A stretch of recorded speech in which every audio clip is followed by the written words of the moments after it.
بسم اللہ الرحمن الرحیم قال اللہ تبارک و تعالی فی القرآن المجید والفرقان الحمید من جاء بالحسنۃ فلہ خیر منها صدق اللہ مولانا العظیم اللہم بلغنا رمضان بصحۃ وعافیہ۔ الحمدللہ ان قریب عظیم برکتوں والا رحمتوں والا مہمان مہینہ ہمارے اوپر سایہ فگن ہونے والا ہے۔ اللہ رب العالمین کی بارگاہ میں دعا ہے ہم سب کو صحت و عافیت کے ساتھ ماہ رمضان کی بہاریں دیکھنا، اس کی برکتیں سمیٹنے کی توفیق عطا فرمائے۔ استقبال رمضان کے سلسلہ میں ہم یہاں جمع ہوئے، اس کی اصل کیا ہے؟ علماء نے لکھا ہے الترغیب و ترہیب کے اندر حدیث پاک ہے کہ حضور نبی پاک صلی اللہ تعالی علیہ وآلہ وسلم نے اپنی زندگی کے اندر تقریباً 9 رمضان گزارے۔ 2 ہجری کے اندر چونکہ روزہ فرض ہوا تو نبی پاک صلی اللہ علیہ وسلم کا یہ معمول رہا کہ ہر سال ماہ رمضان سے قبل خوشی کے ساتھ اس کا استقبال فرمایا کرتے تھے۔ یعنی کہ ایک اعتبار سے یہ کام نفلی بھی ہے اور ایک اعتبار سے ہم حضور نبی پاک صلی اللہ تعالی علیہ وآلہ وسلم کی سنت کو ادا کر رہے ہیں۔ بلکہ روایت کے اندر آتا ہے، ترغیب و ترہیب کے اندر ہی موجود ہے کہ حضور نبی پاک صلی اللہ تعالی علیہ وآلہ وسلم ماہ رمضان سے قبل اتنا خوش ہوتے کہ یہ الفاظ 3 مرتبہ فرمایا کرتے: ماذا یستقبلکم و تستقبلون، ماذا یستقبلکم و تستقبلون، ماذا یستقبلکم و تستقبلون۔ ترجمہ یہ ہے، کون تمہارا استقبال کر رہا ہے اور تم کس کا استقبال کر رہے ہو؟ کون تمہارا استقبال کر رہا ہے، تم کس کا استقبال کر رہے ہو؟ کون تمہارا استقبال کر رہا ہے، تم کس کا استقبال کر رہے ہو؟ حضرت عمر بن خطاب رضی اللہ تعالی عنہ آپ عرض کرتے ہیں، یا رسول اللہ صلی اللہ علیہ وسلم، کیا کوئی وحی اترنے والی ہے؟ فرمایا نہیں۔ پھر عرض کیا، یا رسول اللہ صلی اللہ علیہ وسلم، کیا کسی بڑے دشمن سے جنگ ہونے والی ہے؟ فرمایا نہیں۔ عرض کیا، یا رسول اللہ صلی اللہ علیہ وسلم، پھر کیا بات ہے؟ کون استقبال کر رہا ہے اور ہم کس کا استقبال کریں گے؟ نبی پاک صلی اللہ علیہ وسلم فرماتے ہیں کہ ایک ایسا مہینہ آ رہا ہے جس کی پہلی رات اللہ رب العالمین تمام اہل قبلہ کی بخشش فرما دیتا ہے۔ یعنی ایسا عظیم مہینہ آ رہا ہے، اسی کے استقبال کی بات کر رہا ہوں۔ تو یوں ماہ رمضان کا استقبال حضور نبی پاک صلی اللہ تعالی علیہ وآلہ وسلم خود بھی فرمایا کرتے اور اس کی خوشخبری بھی سنایا کرتے، اور حضور نبی پاک صلی اللہ تعالی علیہ وآلہ وسلم خود خطبہ بھی ارشاد فرمایا کرتے۔ وہ بھی میں انشاءاللہ اس کے الفاظ بھی عرض کرتا ہوں۔ دوسری روایت یہاں پر علماء نے رمضان مبارک کے حوالے سے یہ نقل کی کہ ایک مرتبہ حضور نبی پاک صلی اللہ علیہ وسلم نے فرمایا، اعطیت امتی، میری امت کو 5 چیزیں عطا کی گئی ہیں جو اس سے پہلے کسی نبی علیہ السلام کو عطا نہیں کی گئی، کیونکہ حضور نبی پاک صلی اللہ علیہ وسلم آخر الانبیاء ہیں، آپ کے بعد تو کسی نبی نے نہیں آنا۔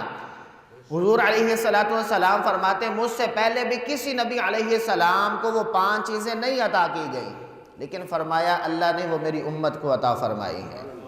ان میں سے پہلی چیز حضور نبی پاک صلی اللہ علیہ وسلم نے فرمایا کہ اللہ تعالیٰ رمضان کی پہلی رات میری امت پر نظر رحمت فرماتا ہے، اور جس پر اللہ تعالیٰ کی رحمت والی نظر ہو جائے اللہ تعالیٰ اس کو کبھی بھی عذاب نہیں دے گا۔ یعنی پہلی رات سے ہی چھما چھم رحمتیں برکتیں برسنا شروع ہو جاتی ہیں۔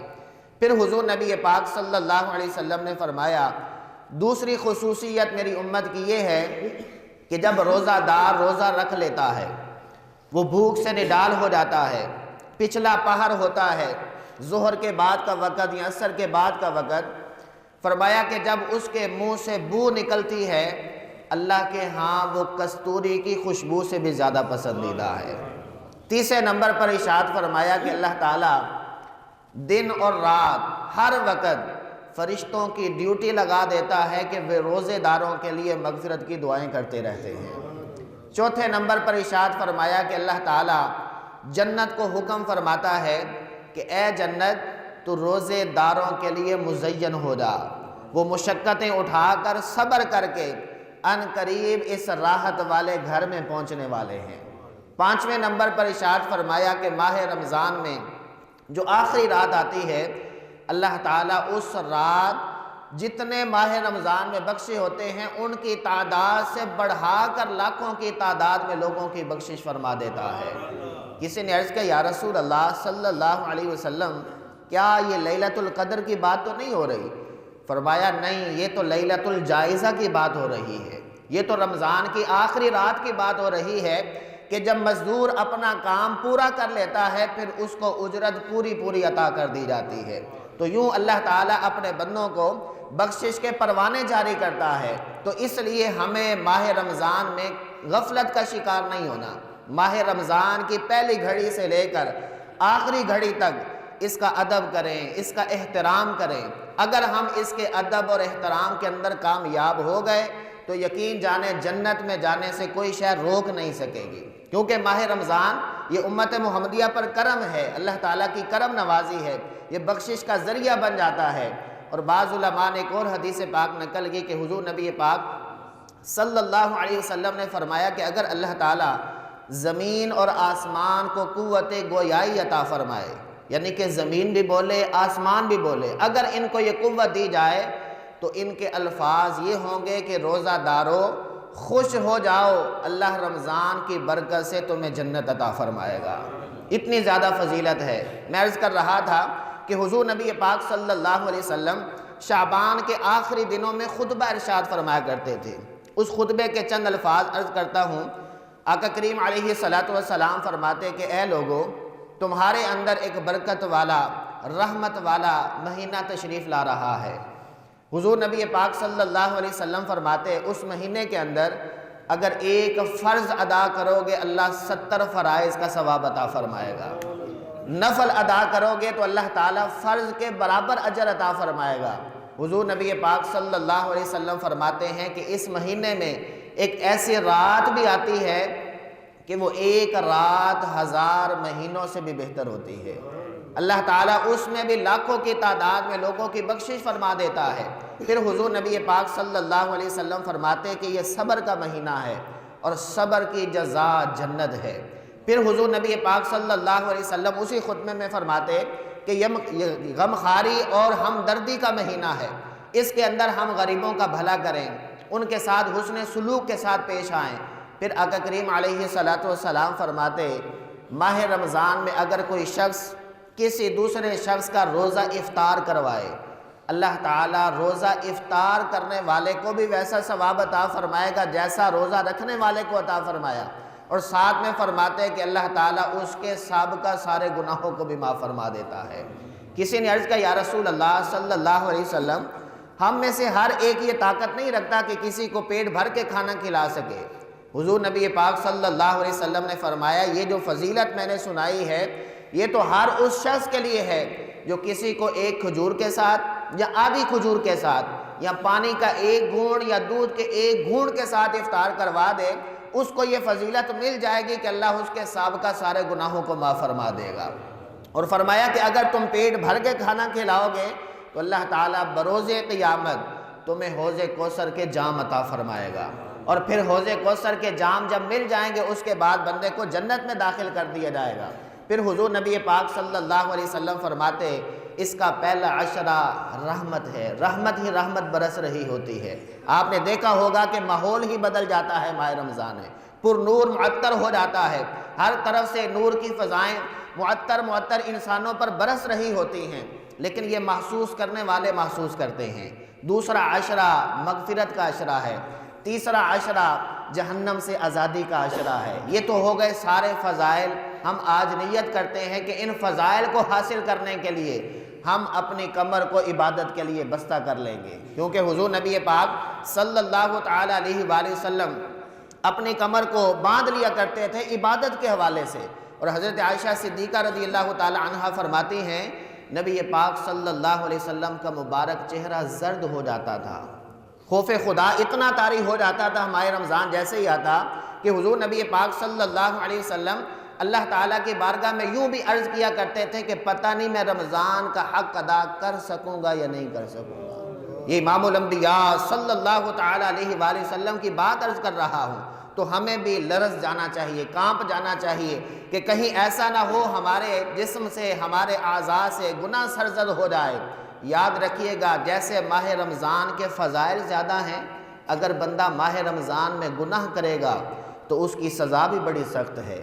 اگر بیت اللہ شریف میں بندہ جائے وہاں ایک نیکی کرے تو 1,00,000 نیکی کا ثواب ہے، لیکن فرمایا کہ اگر وہاں جا کے گناہ کرے تو 1,00,000 گناہوں کا ہی اس کو سزا دی جائے گی۔ اسی طرح ماہ رمضان کے اندر اگر بندہ نیکی کرتا ہے تو 70 گنا اجر مل رہا ہے، اگر بندہ گناہ کرے گا تو اس کی سزا بھی بہت سخت ہے۔ حضرت ام ہانی رضی اللہ تعالی عنہ روایت کرتی ہیں کہ حضور نبی پاک صلی اللہ تعالی علیہ وآلہ وسلم نے ارشاد فرمایا کہ جس بندے نے ماہ رمضان کو پا لیا لیکن اس کا حق ادا نہ کیا تو اس نے اپنے آپ کو ذلیل و خوار کر لیا۔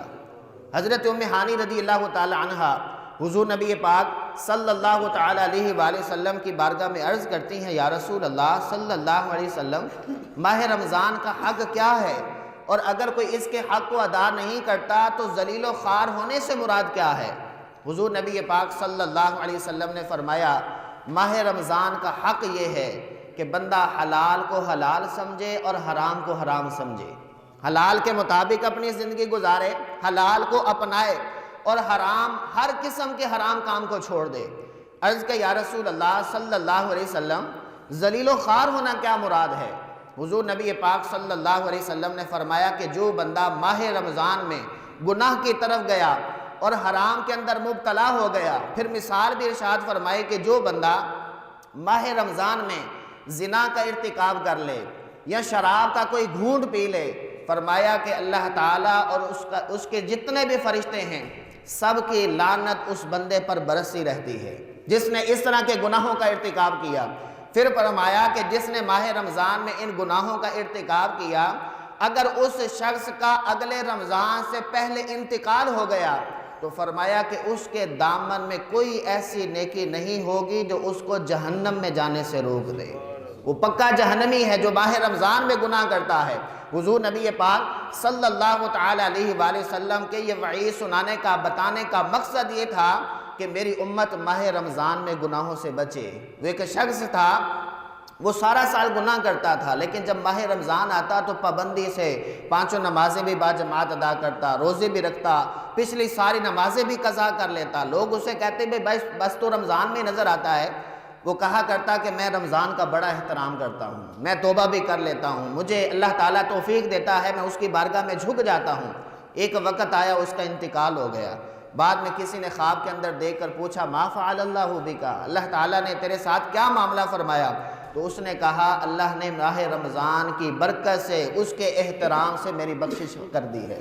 اس سے پتہ چلا اگر بندہ حسن نیت کے ساتھ، سچے دل کے ساتھ توبہ کر کے اللہ تعالیٰ کی بارگاہ میں رجوع کر لے، اللہ تعالیٰ کی بارگاہ میں جھک جائے، کیونکہ ماہ رمضان ایک پریکٹس ہے، اگر ہم اس کے اندر کامیاب ہو گئے تو اگلے 11 مہینے جو ہیں اس کا نور ہمیں ملتا رہے گا۔ تو پابندی وقت، پابندی نماز، اسی طرح روزے کے جو اصول ہیں ان کے مطابق شریعت کی ہم پابندی کریں۔ آخری بات، قرآن مجید کی تلاوت ہم نہیں کرتے، ہر بندہ تفکر کرے کتنا ہم قرآن پڑھتے ہیں، لیکن ماہ رمضان ماہ قرآن بھی ہے، اسی کے اندر قرآن نازل ہوا۔ حضور نبی پاک صلی اللہ علیہ وسلم امام الانبیاء ہیں، آپ کے سینہ اطہر پر قرآن مجید نازل ہوا، لیکن آپ کے عمل سے یہ ثابت ہے ہر سال ماہ رمضان میں جناب جبرائیل علیہ السلام کے ساتھ 2 مرتبہ قرآن مجید کا دور فرمایا کرتے، کبھی حضور سناتے جناب جبرائیل سنتے، کبھی جناب جبرائیل سناتے، نبی پاک صلی اللہ علیہ وسلم سنا کرتے تھے۔ تو اس سے پتہ چلا یہ ماہ قرآن ہے، اس میں ہم نے کثرت سے قرآن مجید کی تلاوت بھی کرنی ہے۔ اللہ تعالی ہم سب کا یہاں آنا قبول فرمائے، اور ماہ رمضان کے استقبال کے سلسلہ میں جو ہم نے محفل پاک کی ہے، اللہ تعالی اس کی برکت سے ہم سب کو ماہ رمضان کا فیض عطا فرمائے، اس کا نور عطا فرمائے۔ وآخر دعوانا ان الحمدللہ رب العالمین۔ سلام کے لیے کھڑے ہو جائیں۔